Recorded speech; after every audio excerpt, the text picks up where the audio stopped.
میری پھپھو کی بیٹی یتیم ہوئی تو میرے والد نے اسے اپنے گھر میں پناہ دی۔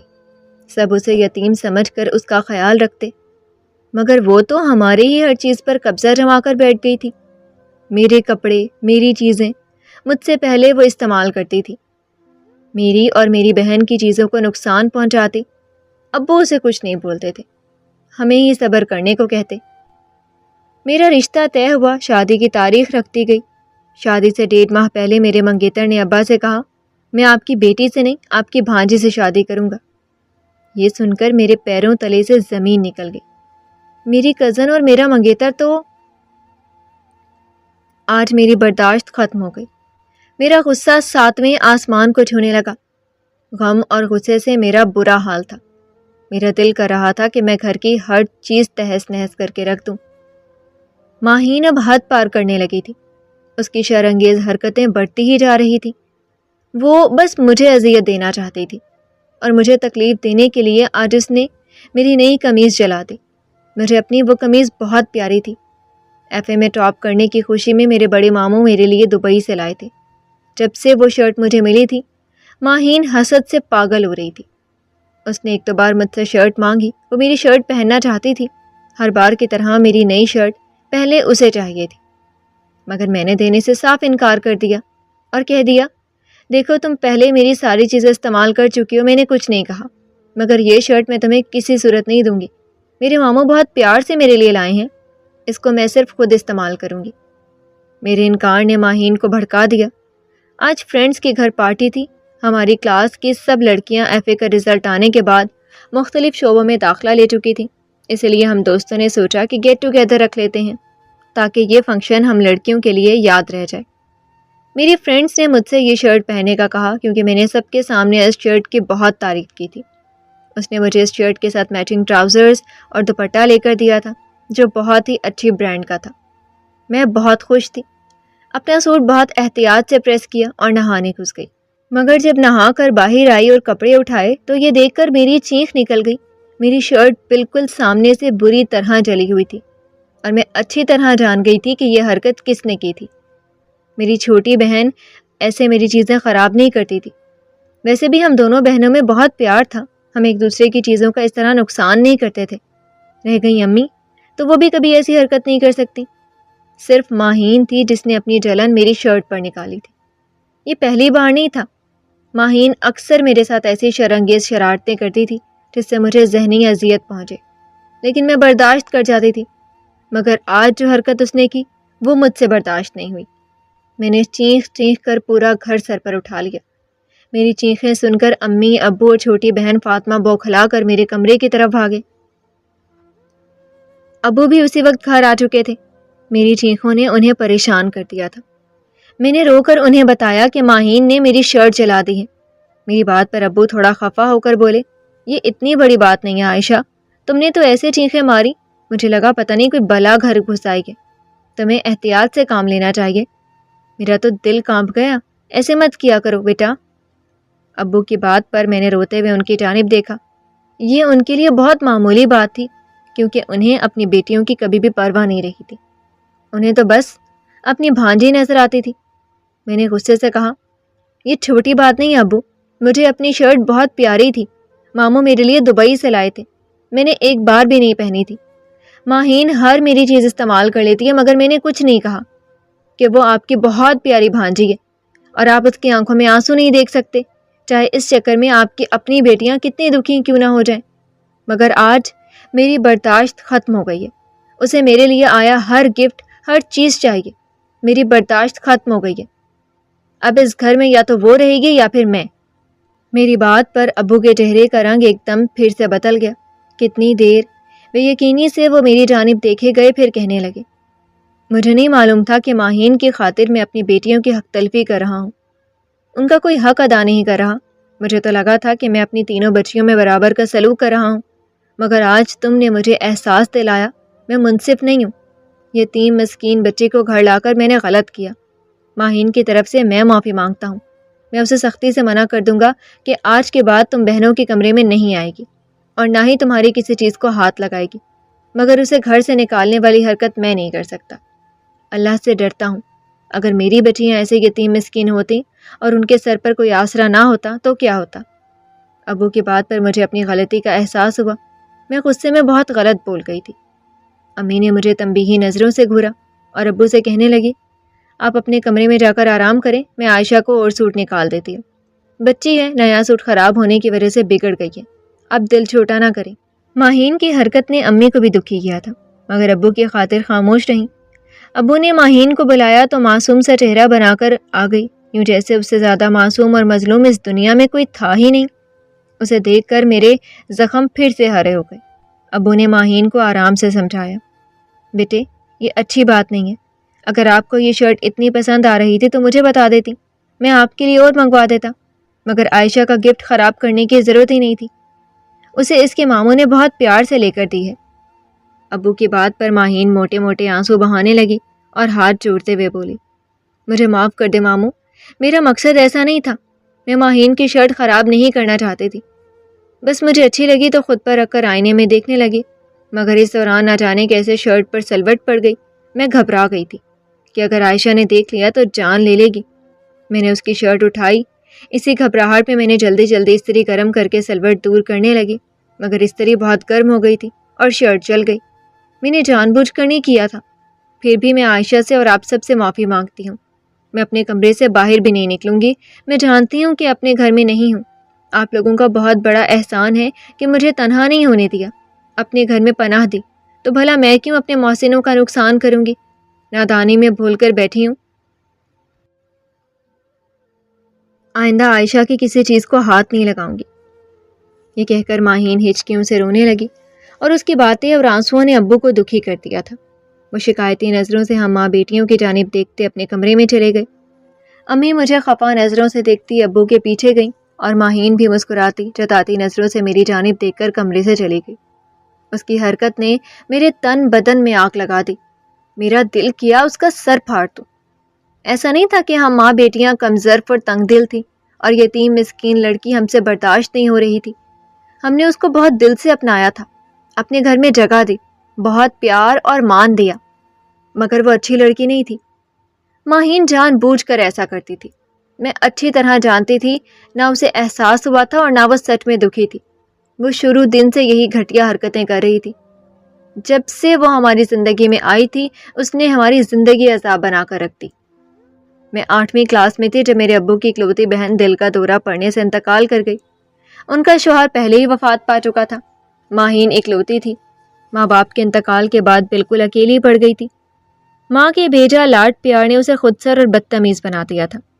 بہن کی وفات نے ابو کو بہت غمگین کر دیا، انہوں نے فوراً ہی فیصلہ کیا کہ وہ ماہین کو اپنے گھر لے آئیں گے۔ امی نے بھی ان کے فیصلے کو مسترد نہیں کیا تھا، وہ خود بھی نرم مزاج اور احساس کرنے والی تھی۔ ہم بہنوں نے بھی ماہین کو دل سے خوش آمدید کیا، خوشی سے اسے الگ کمرہ رہنے کو دیا۔ ابو اس کا بہت خیال رکھتے تھے، وہ کوئی کام نہیں کرتی تھی، بس ہر وقت فیشن میگزین دیکھتی یا پھر ٹی وی۔ ابو اسے آگے پڑھانا چاہا مگر اس نے انکار کر دیا، کہنے لگی امی کے مرنے کے بعد اس کا پڑھائی میں دل نہیں لگتا۔ کچھ ہی دنوں میں اس کی معصومیت کا راز بھی کھل گیا، وہ پڑھنے کی شوقین ہی نہیں تھی، یہ تو میری پھپھو سے زبردستی پڑھوا رہی تھی۔ اب جب وہ بھی نہیں رہیں تو ماہین کو نہ پڑھنے کا بہانہ مل گیا۔ ابو کے سامنے مظلوم بن کر وہ اپنی باتیں منواتی تھی۔ دھیرے دھیرے اس نے پورے گھر پر قبضہ کر لیا تھا، ہر چیز میں اس کی اجارہ داری قائم ہو گئی تھی، جو وہ چاہتی وہی ہوتا تھا۔ ہم بہنیں پڑھنے جاتی تو وہ پیچھے ہمارے کمرے میں گھس کر ہماری چیزوں کا ستیہ ناش کر دیتی، اور اگر ہم اسے روکتے یا کچھ کہتے تو وہ رو دھو کر یہی جذباتی باتیں کر کے ابو کو دکھی کرتی، اور ابو ہمیں ڈانٹ کر خاموش کروا دیتے۔ اس کی زیادہ دشمنی مجھ سے تھی، وہ میری ہم عمر تھی، میری ہر بات سے ضد لگانا اور میری چیزیں خراب کرنا اسے پسند تھا۔ اس کے آنے پر مجھے محسوس ہونے لگا جیسے ابو نے ہمارا سارا پیار اسی پر لٹانا شروع کر دیا ہے۔ وہ ہمیں ٹائم ہی نہیں دیتے تھے، بلکہ گھر آتے ہی ماہین کی خیر خیریت پہلے دریافت کرتے اور پھر ہمارا نام لیتے تھے۔ میں ابو سے خفا رہنے لگی، ماہین سے مجھے نفرت ہو گئی۔ اسے چیزوں کی کمی نہیں تھی، ہماری جیسی چیزیں اس کے پاس بھی موجود تھیں، مگر پھر بھی وہ میرے سامان کو خراب کرتی تھی۔ امی کو بھی ماہین کی حرکتیں بری لگتی تھیں، مگر اپنے شوہر کی عادات سے واقف تھی۔ وہ بھانجے کے لیے بہت حساس ہو رہے تھے اور اکثر امی سے بھی ناراض ہو جاتے۔ ماہین کی جھوٹی شکایتیں لگانے پر اب وہ امی کو ڈانٹتے بھی تھے۔ اس کے آنے سے پہلے ہمارے گھر کا ماحول بہت پرسکون تھا، کبھی بھی ہمارے گھر لڑائی نہیں ہوئی تھی۔ ابو ہم سے بہت پیار کرتے تھے اور امی کی بہت عزت کرتے تھے، مگر اس کے آنے سے گھر کا سکون درہم بھرم ہو گیا۔ ہر وقت کسی نہ کسی بات پر ابو کی امی سے بحث ہو جاتی تھی، اور میں نے دیکھا تھا جب بھی ابو کسی بات پر ہمیں ڈانٹتے، امی سے ناراض ہوتے تو ماہین کے چہرے پر بڑی شیطانی مسکراہٹ ہوتی تھی، یوں جیسے وہ اپنے مقصد میں کامیاب ہو گئی ہو۔ وہ نہایت ہی کمظرف، مکار اور جھوٹی لڑکی تھی۔ دوسروں کی چیزوں پر قبضہ کرنا، ان کی خوشیاں چھیننا ماہین کی عادت تھی۔ یہاں اسے آزادی مل گئی تھی کیونکہ ابو اس کے علاوہ کسی کی نہیں سنتے تھے۔ وہ ہر حال میں اپنی بھانجے کو خوش رکھنا چاہتے تھے۔ ہم ابو کی خاطر اس کی ہر حرکت کو برداشت کرتے، مگر میری شرٹ جلنے پر ابو کا رد عمل میرا دل دکھا گیا۔ میں ابو سے ناراض ہو گئی اور ماہین کو کیسے لگام ڈالنی ہے اس کا بندوبست بھی میں نے سوچ لیا۔ امی اور فاطمہ نے مجھے منانے کی بہت کوشش کی، مگر میں نے فنکشن پر جانے سے ہی انکار کر دیا۔ مجھے اتنے غصے میں دیکھ کر امی بہت حیران تھی۔ میں ایسی نہیں تھی، میں نرم مزاج اور برداشت کرنے والی تھی، جلدی باتوں کو دل پر نہیں لگاتی تھی، مگر امی نہیں جانتی تھی ماہین کی حرکتوں نے مجھے بہت دل برداشتہ کر دیا تھا۔ اس کی حرکتوں پر ابو اسے کچھ نہیں کہتے تھے، الٹا مجھ سے ہی ناراض ہو جاتے۔ مجھے منانے کی خاطر ابو میرے لیے بازار سے میرا فیوریٹ کھانا لائے اور بہت ہی خوبصورت جوڑا بھی لائے۔ اگلے روز سے میں نے اور فاطمہ نے ایک کام کیا کہ کالج جاتے وقت اپنے کمرے کو تالا لگا کر جاتے، اور چونکہ ہم سے پہلے ہی آفس چلے جاتے تھے ابو اور شام کو واپس آتے، اس لیے انہیں پتہ ہی نہیں چل سکا کہ ہم بہنیں کمرے کو بند کر جاتی ہیں۔ ماہین کی سازشی فطرت یہ سب برداشت نہیں کر پا رہی تھی۔ غصہ اس کے چہرے پر واضح نظر آنے لگا تھا، مگر اس معاملے میں وہ کچھ نہیں کر سکی اور ہماری زندگی میں سکون ہو گیا۔ اب میری اور فاطمہ کی چیزیں خراب نہیں ہوتی تھیں، ماہین غصے سے پاگل ہونے لگی تھی۔ ہم بہنوں نے اس سے بول چال بھی بند کر دی۔ مجھے لگا ایسا کرنے سے ماہین کو اپنی غلطیوں کا احساس ہو جائے گا کہ وہ ہمارے ساتھ غلط کرتی ہے، مگر ایسا نہیں ہوا۔ بظاہر خاموش رہتے ہوئے وہ کتنی خطرناک ہو گئی تھی اس بات کا مجھے ہرگز اندازہ نہیں تھا۔ وہ نفرت کی آگ میں جل رہی تھی۔ وقت گزرتا گیا، میں بی ایس کے امتحانات سے فارغ ہوئی تو امی نے مجھے گھر کے کاموں میں لگا دیا۔ وہ اب میری اور ماہین کی شادی کرنا چاہتی تھی۔ ماہین کو بھی جیسے تیسے گھر کے کام سکھائے۔ امی کی خواہش پر میں نے فرما برداری سے سر جھکا لیا اور امی کی ہدایت کے مطابق گھرداری سیکھنے لگی، جبکہ ماہین چڑنے لگی تھی۔ اسے کاموں سے الجھن ہوتی تھی، مگر اس بار امی نے اس کی ایک بھی نہیں سنی۔ اس کی تعلیم بھی مکمل نہیں تھی، اور اب اگر گھر کے کاموں میں سگڑ نہ ہوتی تو اس کا رشتہ ہونا مشکل ہو جاتا۔ ابو کو بھی احساس تھا، اس لیے خاموش رہے۔ ہمارے رشتے آنے لگ گئے، مگر ابھی تک کوئی رشتہ امی ابو کے دل کو نہیں لگ رہا تھا، اور ماہین کے لیے تو رشتہ ڈھونڈنے میں بھی بہت مشکل ہو رہی تھی۔ اس کی کم تعلیم اور خود سری لوگوں کی نظروں سے پوشیدہ نہیں رہتی تھی۔ بجائے اس کے کہ ماہین اس بات کا احساس کرتی اور خود کو سدھارتی، اس سب کا الزام بھی میرے ہی سر ڈال دیا۔ امی اس کی وجہ سے بہت پریشان تھی۔ ایک روز ایک انجان عورت ہمارے گھر آئی۔ میں اس وقت گھر کی صفائی کر رہی تھی، مجھے معلوم نہیں تھا کہ وہ کون لوگ ہیں۔ اس عورت نے سر سے پیر تک میرا جائزہ لیا اور بہت اپنائیت سے بات کرتے ہوئے امی کا پوچھا، تو میں نے انہیں ڈرائنگ روم کا راستہ دکھا دیا۔ تھوڑی دیر کے بعد معلوم ہوا کہ وہ لوگ رشتے کے لیے آئے تھے۔ امی نے ماہین کو ان کے سامنے کیا تو وہ عورت صاف گوئی سے بولی، ماشاءاللہ پیاری بچی ہے، لیکن آپ اسے بلائیں نا جس نے ہمارے آگے دروازہ کھولا تھا، مجھے تو وہی بہت پسند آئی ہے۔ اس عورت کی بات پر امی گڑبڑا گئی، جبکہ ماہین تن فن کرتی کمرے میں چلی گئی۔ اس کے بعد امی نے بہت کوشش کی کہ ان لوگوں کو ماہین کسی طرح پسند آ جائے، کیونکہ رشتہ چودھری کے گھر سے آیا تھا جو بہت پیسے والے تھے۔ لڑکا ڈاکٹر تھا، شہر میں اس کا ذاتی گھر تھا، جبکہ باقی سب گھر والے اپنے گاؤں والی حویلی میں رہتے تھے۔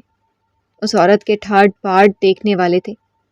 رشتہ لانے والی نے لڑکی کی بہت تعریف کی، مگر اس عورت کی سوئی اڑ گئی کہ وہ مجھے ہی اپنی بہو بنائے گی۔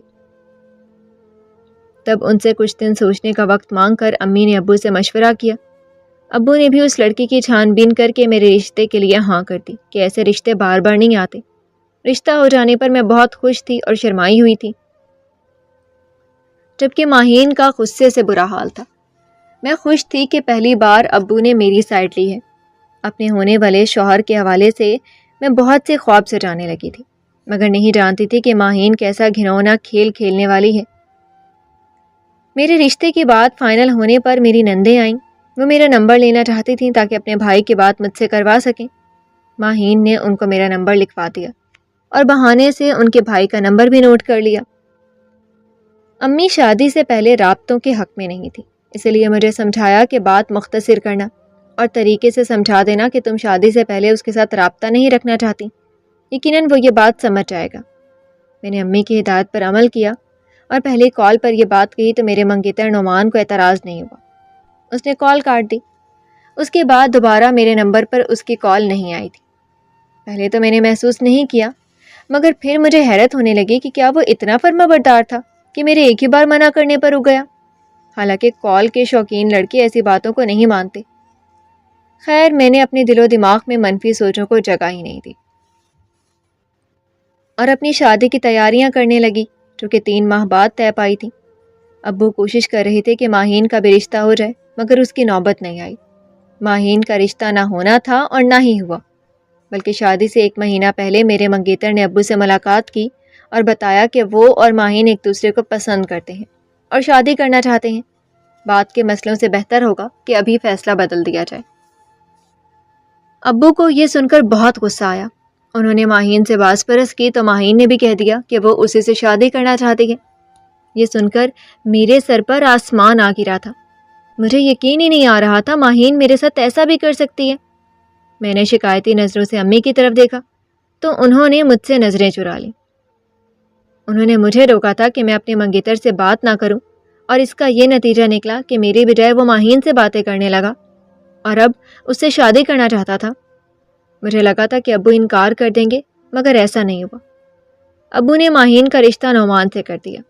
میں بہت روئی اور امی ابو سے بات کرنا ترک کر دی، اور انہوں نے مجھ سے بات کرنے کی بہت کوشش کی، مگر میں ان کی کوئی بات سن ہی نہیں رہی تھی۔ تکلیف سے میرا برا حال تھا، غم سے میرا دل پھٹنے والا ہو رہا تھا۔ کیا کیا خواب سجائے تھے، مگر سارے خواب چکنا چور ہوئے۔ میرا ہونے والا شوہر اب ماہین کا ہونے جا رہا تھا۔ ابو امی میرے لیے فکر مند تھے، تب ان کی خاطر میں نے اپنے آنسو صاف کر لیے اور چپ چاپ گھر کا کام کر کے کمرے میں بند ہو جاتی۔ میں نے یہ دیکھنا ہی چھوڑ دیا کہ گھر میں کیا ہو رہا ہے، کون آ رہا ہے جا رہا ہے۔ میں ہنسنا بولنا بھول چکی تھی۔ امی اور فاطمہ مجھ سے بات کرنے کی کوشش کرتی، مگر میں نے اپنی چپ نہیں توڑی۔ میرا دل ٹوٹا تھا۔ ماہین خوشی خوشی اپنی شادی کی تیاری کر رہی تھی۔ میری ہر چیز پر قبضہ جمانے کے بعد بھی اسے ٹھانڈنی پڑی۔ اس نے مجھ سے میرا منگیتر بھی چھین لیا، اور ابو نے بھی کچھ نہیں کہا اور اپنی بیٹی کی خوشیاں اٹھا کر اپنی بھانجے کی جھولی میں ڈال دی۔ لڑکی کی ماں بھی بہت شرمندہ اور افسردہ تھی۔ اس نے بار بار امی ابو سے معذرت کی کہ لڑکا ان کی بات نہیں سنتا۔ جس روز ماہین کی رخصتی ہونی تھی، اس دن صبح ابو میرے کمرے میں آئے۔ میں بستر پر لیٹی چھت کو گھو رہی تھی۔ مجھے اس طرح خاموش دیکھ کر ابو بہت افسردہ ہوئے، میرے پاس آ کر بیٹھ گئے اور کہنے لگے، میں اپنی بیٹی سے معافی مانگوں گا تو بھی وہ میری بات نہیں سنے گی۔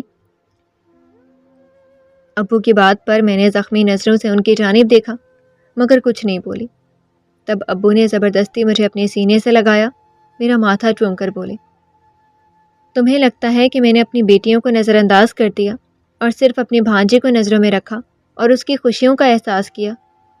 ایسا نہیں عائشہ، مانتا ہوں میں نے ماہین کی ہر بات پوری کی، اس لیے نہیں کہ وہ مجھے اپنی بیٹیوں سے زیادہ پیاری تھی، اس لیے کہ یتیم مسکین تھی۔ اللہ کہتا ہے کہ یتیم مسکین کے سر پر ہاتھ رکھو اور اس کا دل نہ دکھاؤ، ایسا نہ ہو اس کی آہ عرش ہلا دے۔ میں ڈرتا تھا ماہین کو آنسو دے کر اپنی بیٹیوں کے لیے دکھ نہ خرید بیٹھوں۔ میں نے اس کے ساتھ جو کچھ بھی کیا صرف اللہ کے ڈر سے کیا۔ اس کے بدلے میری بیٹیوں کا نصیب اچھا ہو، اس بات کا یقین تھا مجھے، اور یقین کرو میرے رب نے میری بیٹیوں کا بہت اچھا نصیب لکھا ہے۔ یہ ایک رشتہ نہیں تھا، اس دنیا میں وہ لڑکا کمزرف اور گھٹیا تھا، اسے رشتوں کی پہچان نہیں تھی۔ اگر تم نے اس سے بات نہیں کی تو اس نے فخر محسوس نہیں کیا کہ اس کی ہونے والی بیوی باکردار اور باحیا ہے، بلکہ اپنی منگیتر کی کزن سے رابطے بڑھا لیے۔ یہ اعلیٰ کردار مردوں کی نشانی نہیں ہوتی، اور ایسے مرد کبھی بھی کسی عورت کو خوش نہیں رکھ سکتے۔ اس لیے میں اس رشتے کے ختم ہونے پر دکھی نہیں ہوں۔ رہی بات ماہین کی، تو اس نے یہ رشتہ اپنی مرضی سے چن کر اپنے پیروں پر کلہاڑی ماری ہے اور انجانے میں تمہیں ایسے مرد سے بچا لیا۔ ایسا نہیں ہے کہ ماہین کی شادی کی تیاریوں میں تمہیں بھول گیا، بلکہ مجھے تمہاری اس سے کہیں زیادہ فکر تھی۔ میں آج بھی اپنی بات پر قائم ہوں کہ ایک ہی دن میں اپنی 2 بچیاں رخصت کروں گا۔ میں نے تمہارا رشتہ کر دیا ہے۔ تمہاری امی چاہتی تھی کہ میں تمہیں بتا دوں، مگر میں سرپرائز دینا چاہتا تھا۔ لڑکا آرمی آفیسر ہے۔ میرے دوست کا بیٹا بہت ہی سلجھا ہوا اور اعلیٰ کردار کا باوقار شخص ہے۔ 1.5 ماہ سے تمہارا رشتہ ہو گیا، مگر اس نے ایک بار بھی تم سے بات کرنے کی خواہش نہیں کی، نہ ہی کوئی اور فضول حرکت۔ اگر تم نعمان کی دلہن بن جاتی تو ایسا باوفا اور شریف انسان تمہاری زندگی میں کیسے آتا؟ میں اپنی بیٹی کو بھولا نہیں ہوں۔ مجھے تو اپنی یہ پیاری سی بیٹی بہت عزیز ہے، جس نے ہر قدم پر صرف میری خاطر میری بھانجے کی حرکتوں کو برداشت کیا۔ ابو کی بات پر میں نے حیران ہو کر ان کا چہرہ دیکھا۔ مجھے ان کی بات پر یقین نہیں آ رہا تھا، مگر ابو مسکرا رہے تھے۔ مجھے لگتا تھا ابو نے میری فکر کرنا چھوڑ دی، مگر ایسا نہیں تھا۔ وہ مجھ سے بہت پیار کرتے تھے۔ میں روتے ہوئے ابو کے گلے لگ گئی۔ ابو نے پیار سے میرا سر سہلایا اور کھل کر رونے دیا۔ جانتے تھے اتنے وقت کا غبار میرے دل میں بھرا ہے۔ مجھے فاطمہ کے ساتھ پالر جانے کا کہا اور ماہین کو بلا کر کہا، اپنی بہن کی وفات کے بعد میں نے تمہاری زندگی میں کسی چیز کی کمی نہیں آنے دی۔ تم نے میری بچیوں کا حق مارا۔ میں اس بات سے انجان نہیں تھا، مگر خاموش رہا۔ اگر تمہیں کچھ کہتا تو تمہیں لگتا میں تمہارے ساتھ ناانصافی کر رہا ہوں، لہٰذا تمہیں سمجھانے کی بجائے میں نے اپنی بیٹیوں کو صبر کرنا سکھا دیا۔ تم نے تو میرے پیار کا بھی یہ صلہ دیا کہ میری بیٹی کے منگیتر کو ورغلا کر اپنی راہ سیدھی کی۔ تم نے مجھ پر یقین ہی نہیں رکھا کہ میں تمہارا اچھے انسان سے رشتہ کرتا۔ اب یہ رشتہ تمہاری اپنی مرضی سے ہوا ہے۔ نامحرم سے روابط بڑھا کر تم نے میری عزت پر خاک ڈالی ہے۔ اب میں چاہتا ہوں کہ اچھا یا برا، جیسا بھی تم گزارا کرنا، کبھی میرے پاس شکایت مت لانا۔ میں نہیں سنوں گا اور نہ تمہارا ساتھ دوں گا۔ ابو کی بات پر ماہین کا رنگ اڑ گیا۔ اس نے اس نہج پر تو سوچا بھی نہیں تھا۔ اس نے ابو کو منانے کی کوشش کی، مگر ناکام رہی۔ رخصتی کے وقت مجھے بھی دلہن بنا دیکھ کر اس کی آنکھیں کھلی تھیں۔ میری طرح وہ بھی میرے رشتے سے ناواقف تھی۔ میں دھڑکتے دل کے ساتھ اسد کے ہمراہ رخصت ہو گئی۔ مجھے بہت گھبراہٹ ہو رہی تھی، مگر اسد نے بے پناہ محبت سے میرے سارے وہم دور کر دیے۔ انہوں نے ثابت کیا کہ ابو نے میرے لیے بہترین مرد چنا تھا۔ میں بہت خوش تھی، جبکہ ماہین نے اپنے لیے گڑھا کھود لیا۔ نعمان سے چکر چلا کر اس نے اپنا کردار مشکوک بنایا۔ یہی وجہ تھی کہ شادی کے کچھ وقت بعد ہی نعمان اسے گاؤں لے گیا۔ وہ اسے شہر میں ہی نہیں رکھنا چاہتا تھا۔ اسے ماہین پر شک تھا اور ماہین اکیلے گھر میں عیش کرنے کا خواب لے کر اب گاؤں کی خاک چھان رہی تھی، جہاں ایک عدد کرخت ساز اور جھگڑالو نندیں موجود تھیں۔